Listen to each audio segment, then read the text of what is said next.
누군가 저에게 이런 말씀을 한 적이 있어요. 예수 믿는 게 참 얼마나 힘들고 어려운지 모르겠습니다. 그렇죠? 예수 믿는 거 참 어렵습니다. 힘든 일이에요. 근데 그 말은 예수를 좀 더 제대로 알지 못하는 분들의 말일 것입니다. 왜냐하면 예수를 제대로 알면 예수 믿는 게 힘들지 않아요. 힘들지 않아요. 왜 그런 줄 아세요? 여러분 두 개의 손, 저번에 제가 비유 드렸지만 한 손에 1파운드, 한 손에 100만 파운드. 둘 중에 하나를 선택하자고 하면 여러분 그 선택에 힘이 들어요? 안 들어요? 당연히 힘들지 않고 바로 여기는 하나로 합친다는 것이네. 그런 선택을 하니까 어려운 거예요, 지금. 네, 오늘 설교가 이상하게 풀려요, 처음부터. 둘 중에 하나를 버리라고 했더니 아니야, 날 합쳐, 이러더라고요. 예, 그게 우리의 그 딜레마입니다. 그러니까 어려운 거예요. 그러니까 어려워요. 네, 성가대 이따 가서 다시 설교를 다시 해야 돼요. 1파운드, 100만 파운드. 하나만 선택하라고. 너무 쉽죠? 이거 버리죠. 이거 버리죠. 이런 선택이 어려운가요? 물론, 예수를 믿어가면서 사명감, 책임감, 또 세상 삶과 그 갈등을 이겨낸다는 것이 힘이 들죠. 하지만, 예수 믿고 따른다는 것은 이런 힘든 것도 있지만, 그렇다고 해서 그만두겠네, 여기서 멈췄으면 하겠네, 못하겠네, 그 정도는 아니다.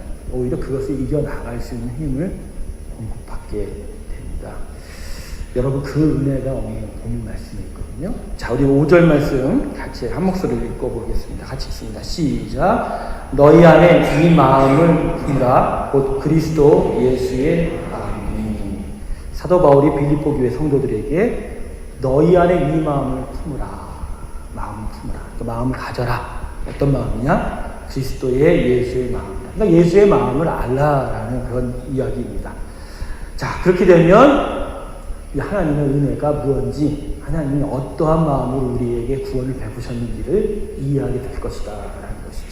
큰 분열은 아니지만 즉 빌립보 교회에 아주 작지만은 않지만 좀 분열이 있었어요. 나눠서 싸우고 있던 성도들에게 예수 그리스도의 구원의 은혜의 도를 가르치면서 그 은혜가 너희들에게 어떻게 해야 할지를 가르쳐 줄 것이다 라고 오늘 본문 5절을 통해서 말씀하고 있는 것입니다. 여러분, 우리도 마찬가지입니다. 예수와 십자가를 제대로 알면 거기서 우리가 그리스도를 닮아 어떻게 살아야 되는지를 분명하게 알게 됩니다. 광야의 이스라엘 백성의 실패는 주어진 율법, 그 말씀을 하나님의 가르침, 지혜로 받지 않고 머리의 지식으로 받았다라는 것입니다. 가슴으로 받는 지식은 지혜입니다. 삶의 길을 인도합니다. 힘이 있습니다. 머리로 받는 지식은 능력이 없어요. 그냥 머리에 쌓입니다. 그러다가 사도 바울 말처럼 배선으로 버려지게 되는 것이죠. 오늘 예수의 마음을 가슴으로 알길, 저와 여러분 되시 주님으로 축원합니다. 하나님의 은혜에 대해서 한번 다시 생각해 보죠. 하나님의 은혜가 뭘까요? 우리는 하나님의 은혜, 그 만능주의에 빠져 있습니다. 물론 그분의 은혜는 전적으로 무한합니다. 무제한의 권능입니다. 제가 말하려는 것은 그분의 은혜가 우리 안에 임할 때에 우리의 자세와 태도도 동반되어야 한다. 제가 항상 여러분들과 함께 외치는 표가 있죠. 하나님의 사람은 인가, 하나님 안에서 with God, 하나님과 함께 for God, 하나님의 영광을 위해서 사는 자다. 자, 거기서 하나님 안에서는 하나님이 하시는 일이에요. 그러나 with God, 바로 하나님과 함께는 바로 우리의 자세, 태도가 중요한 것입니다.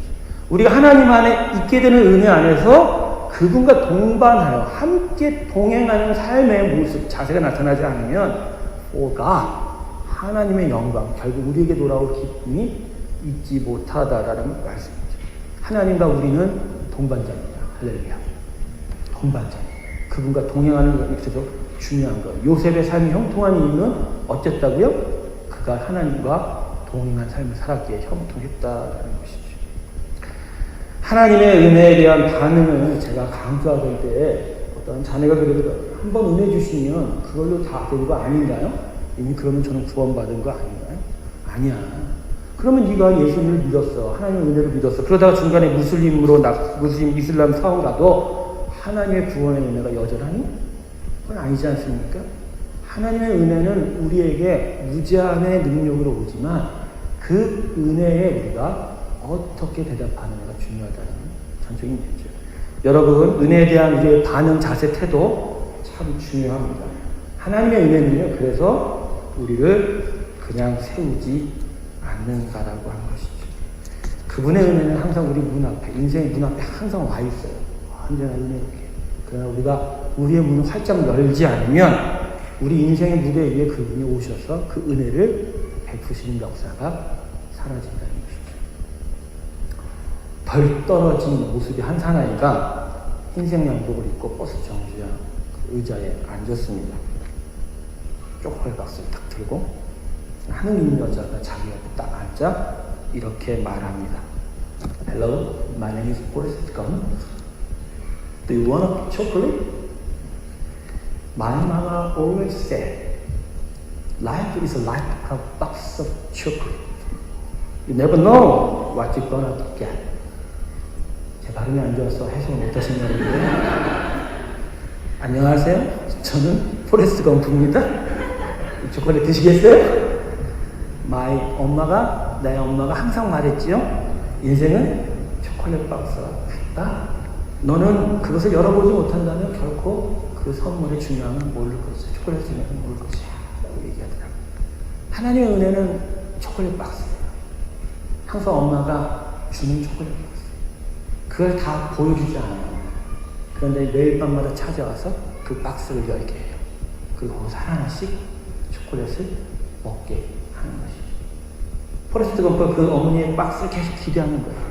그걸 계속 열어보고 그 안에 있는 것들을 계속 얻어가는 삶이죠.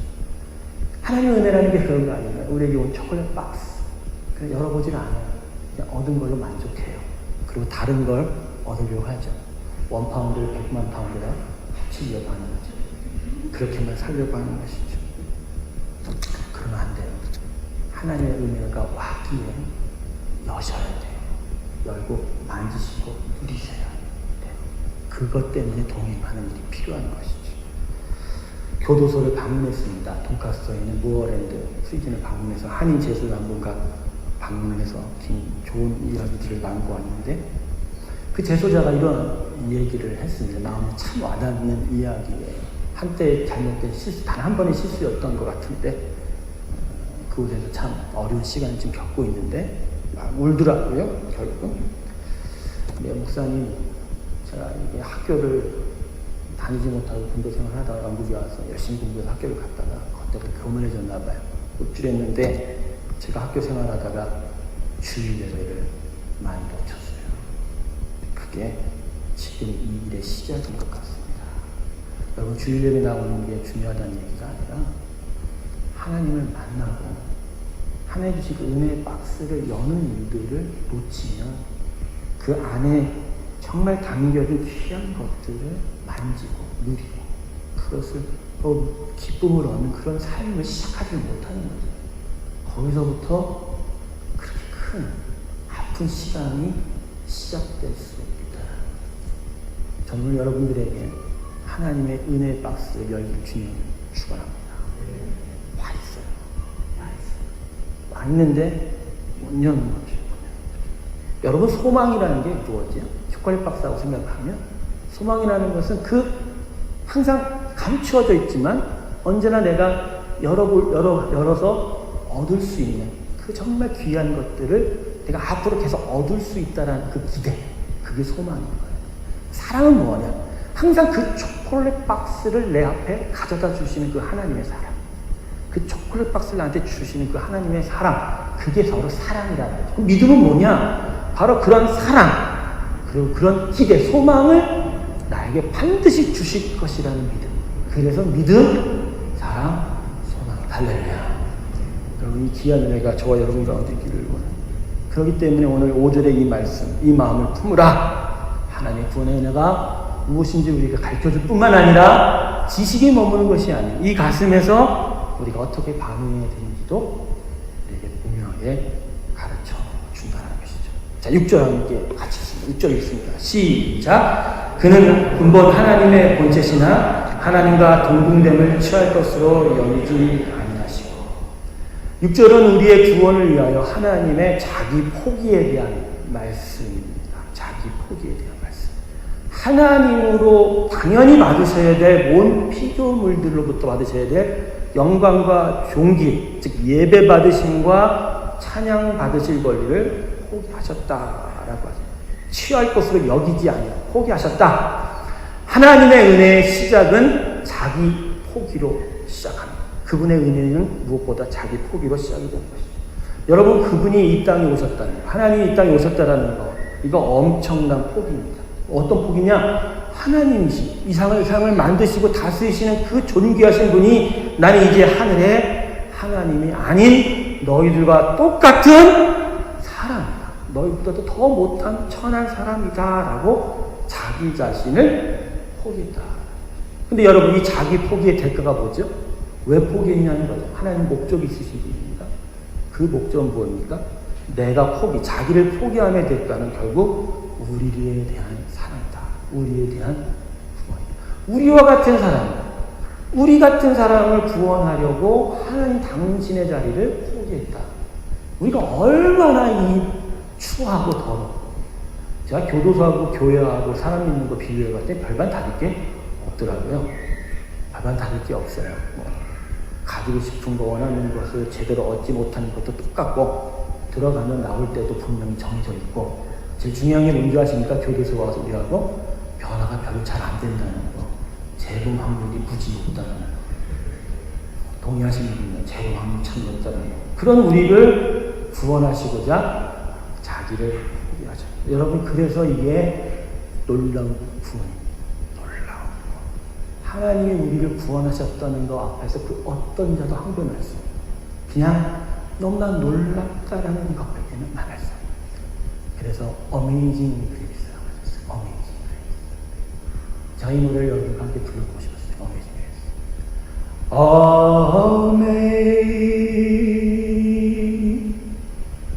Amazing Grace, how sweet the sound that saved a wretch like me.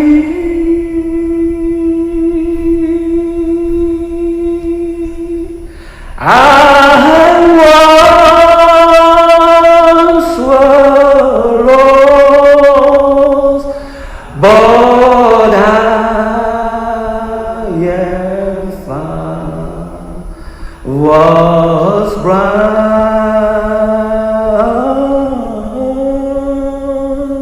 now see.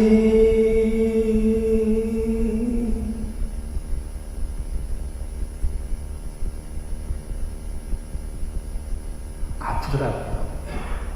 교도소를 앞서고 집으로 오는 길이 아프더라고요. 근데 왜 아팠냐?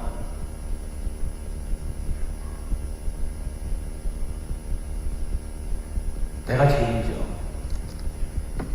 우리가 죄인이죠.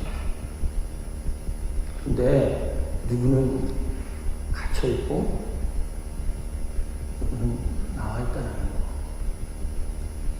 누구를 1시간 반 동안 만나고 나오는데 그냥 앉아있어야 돼요. 저는 나와야 되는데. 처음엔 인간적인 연민이었는데 하나님 가르쳐주시는 거예요. 눈발이 날리는 가운데서 집으로 오는 일인데 너하고 그 형제하고 다를 게 없다라고 하시더라고요. 하나님 너무 사랑하시는 분이시죠. 아직 그 형제 하나님을 잘 몰라요. 하나님 믿으려고 했습니다. 기도합니다. 하나님의 촛불 박스를 열고 그 은혜를 맛볼 줄로 믿습니다.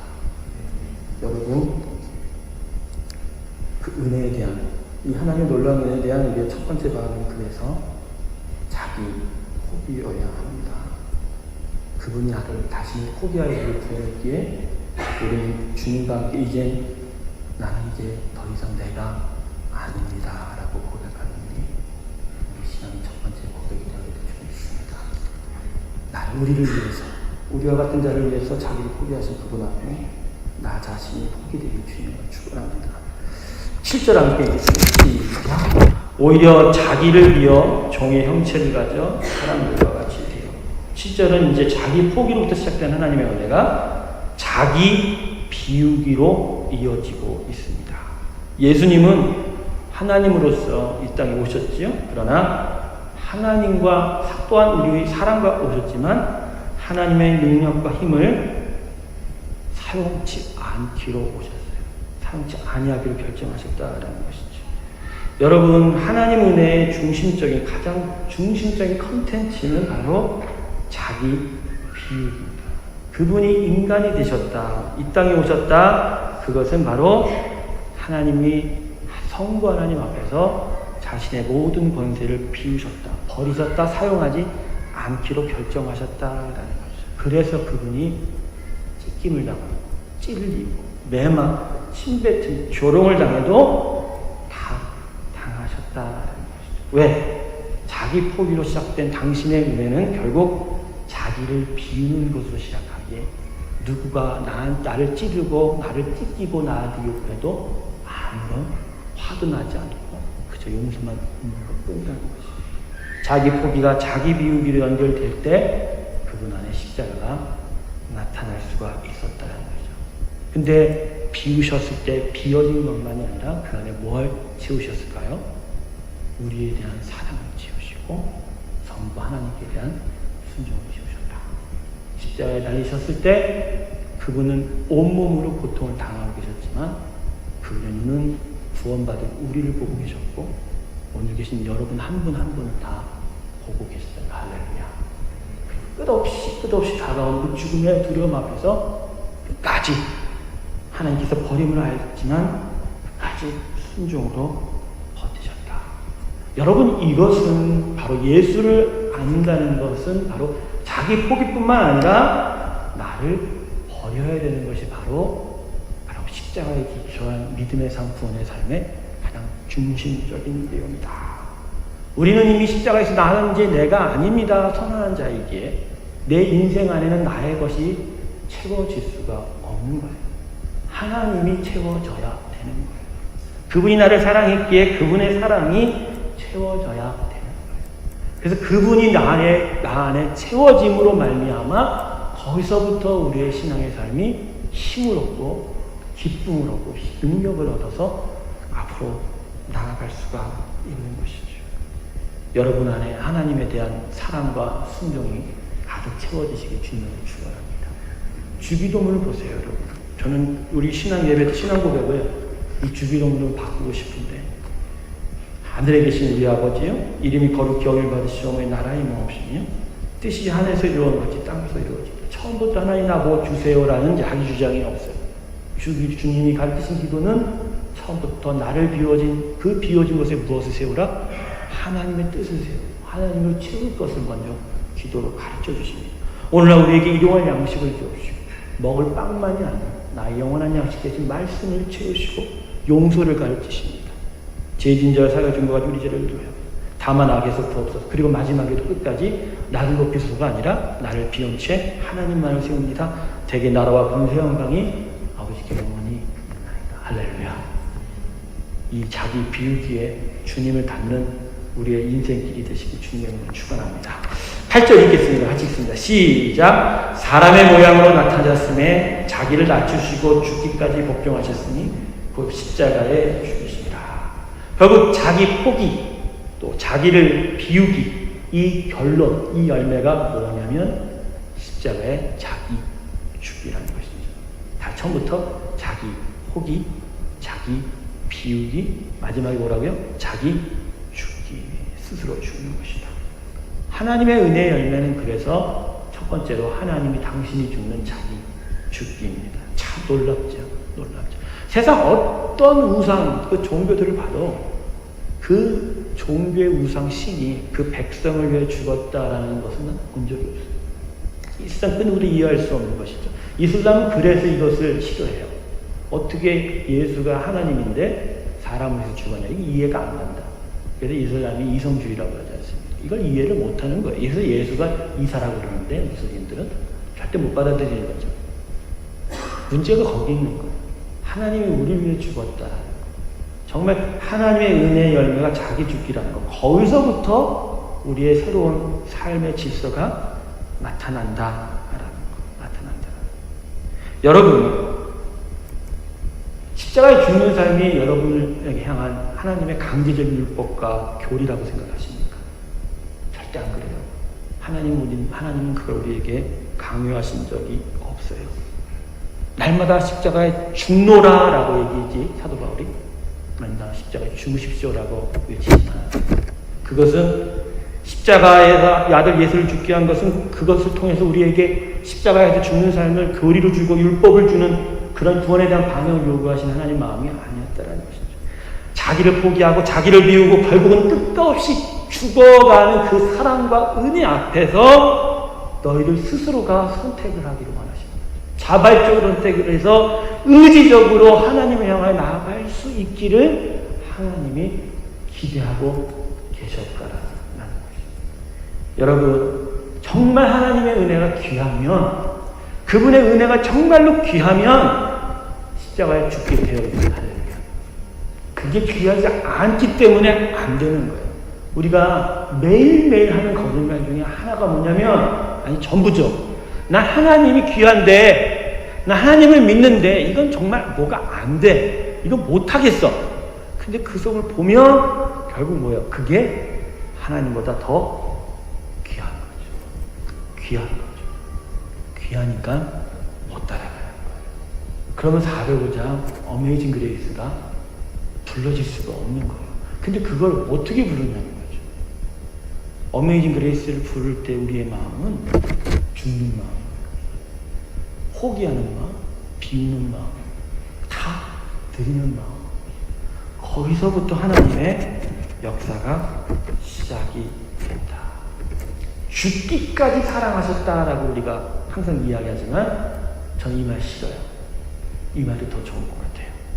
죽음으로 사랑을 이루셨다. 그분의 사랑의 완성은 자기 죽음이라는 것. 결국 우리 안에 와 있는 하나님의 은혜의 완성은 결론적으로 열매를 내려면 어느 것을 통해서 이루어진다? 십자가에서 내가 죽는 것으로 이루어진다. 할렐루야. 죽는다는 거 어렵지요? 어려워요, 집사. 어려워요. 진짜 어렵습니다. 그렇지만 정말 하나님이 좋다면, 그분이 귀하다면 죽을 수 있습니다. 근데 그 죽는 게 끝이 아니라는 거죠. 오늘 사도 바울은 이 8절에서 말씀을 마치지 않았어요. 9절, 10절, 11절로 반전을 이루어내십니다. 이러므로 하나님이 그를 지극히 높여 모든 이름 위에 뛰어난 이름을 주사. 하늘에 있는 자들과 땅에 있는 자들과 땅 안에 있는 자들로 모든 무릎을 예수 이름에 꿇게 하시고 모든 입으로 예수 그리스도를 주라 시인하여 하나님 아버지께 영광을 돌리게 하셨느니라. 바로 포기하고 비우고 결국 죽음으로 말미암아 하나님의 구원을 이룬 예수 그리스도를 하나님은 높이시고 세우시고, 그리고 당신의 모든 권세를 위임하시며 결국 그의 이름 위에 모든 열방이 무릎 꿇게 하시는 놀라운 축복을 부어주셨다는 것입니다. 할렐루야. 여러분, 하나님의 은혜 안에서 정말로 축복받기 원하시죠? 결국 행복하기 원하시죠? 여러분의 행복의 길은 오직 십자가만 있습니다. 십자가에서 포기하세요. 십자가에서 나를 비우세요. 십자가에서 죽으십시오. 그 후에 하나님 여러분 높이시고 하나님 은혜 안에서 새로운 삶으로, 새로운 권세와 능력이 충만한 삶으로 살아가게 하실 줄 믿습니다. 이것이 바로 오늘 본문이 우리에게 가르쳐주는 은혜입니다. 말씀을 정리하겠습니다. 예수 그리스도의 마음, 그 마음을 여러분의 마음 가운데 품길 주님을 축원합니다. 신장을 바꾸세요. 이전에 내 신장을 뜯어내세요. 예수님의 신장을 붙이세요. 그리고 그걸로 사세요. 살면서 괴롭고 어렵고 힘들어도 그 괴롭고 어렵고 힘든 게 예수 그리스도 지키려는 괴로움이면 그건 행복인 거예요. 그건 행복인 거예요. 그런데 그게 아니라 예수님 말고 다른 것을 선택하려고 하는 그 괴로움은 그건 정말 괴로움이 아니에요. 그건 진짜 지옥으로 가려고 하는 선택인 것이에요. 그런 선택을 하지 마시고 온전히 하나님 안에서 축복을 받는, 정말 하나님께서 후에 높이시고 보상해 주시는 그런 귀한 순종이 여러분 가운데 있기를 주님의 이름으로 축원합니다. 기도하겠습니다. 이 시간